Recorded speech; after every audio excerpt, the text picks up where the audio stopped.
whether it's wild swimming or whether you're simply in like a tub outside your house, what are your thoughts on that for women specifically? The current thing of an ice bath is too cold for women. So when we're looking at a cold water plunge and we want to get the immune responses and the parasympathetic responses, for women, you get that around 14 degrees C water. When you start getting into the ice, it's too cold and you have a kind of a negative response. It's too severe of constriction and your body gets into too much of a shiver response. And because it's so cold, you can't get the adaptive change that we see with men over 3 or 4 exposures because women's responses to stress are different, especially environmental stressors.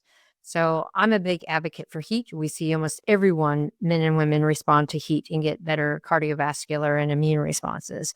For cold, men are okay for the really cold ice, but for women to get benefit it has to be a little bit warmer. So 14 degrees C is not warm, but it's not the severe cold that doesn't give you the responses. And what are the benefits of cold water exposure, do you think, in your everyday life? Do you do it yourself? Um, I live by a very cold ocean and I put my foot in, but I'm not very good at the cold, so I no, don't I like it don't. either. I really don't like it. But I'm like, is it worth it? Is it worth the pain? So I have a sauna because I'm a thermo-reg environmental exercise physiologist at the start. And I've looked at all the great things that heat can do. And it feels good, especially in winter. You are lucky enough to be going into, although it is a European summer, I'm not sure how warm it is in the mountains in the UK, but down here, winter is pretty cold. So getting in a sauna to warm up, but also to get things like an increase in heat shock protein and cardiovascular benefits and the parasympathetic activation that you get from heat exposure. Because, you get in the sauna, you get really hot. And then a few hours later, you're really tired. And it's a good tired. It's not a pain tired. That's a parasympathetic response.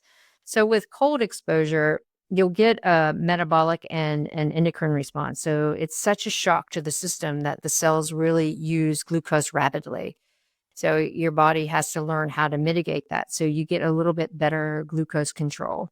You also get that in the heat. When we see the parasympathetic drive and the endocrine responses, it comes from um, some of the endorphins that are released in response to the cold shock to make you not feel miserable. Like it's kind of a protective response. In the heat, you don't get as strong of that endorphin response, but that's okay because you get a different pathway to parasympathetic activation. So if you don't like the cold, you don't have to go in it. You can get benefit from heat exposure.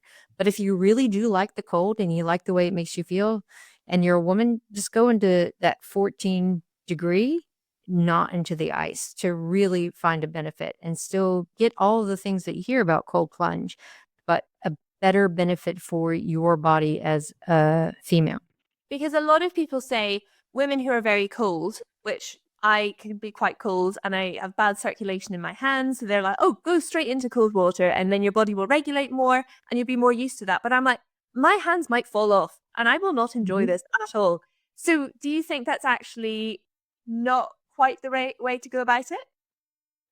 Yeah, because when we talk about Raynaud's, so when you get really, really severe constriction and which is a sex difference, a lot of women get it and it becomes more prevalent as you get older and has to do with estrogen exposure and regulation.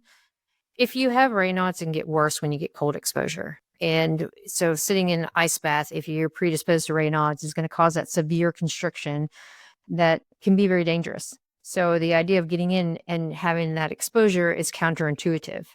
So if you are someone who has a severe constrictive response in the peripheral and has that predisposition to Raynaud's or has full Raynaud's, it's not a good idea to get into that cold. So you'll have that severe constriction, but then you get that nerve burning feeling that can last for up to 24 hours after that really cold exposure. Wow, it's fascinating, isn't it? Because I think a lot of things on social media, which is where a lot of people get a lot of their research from, and they won't even know that they're kind of taking it in and suddenly they have all of these thoughts that they're like, where did this come from?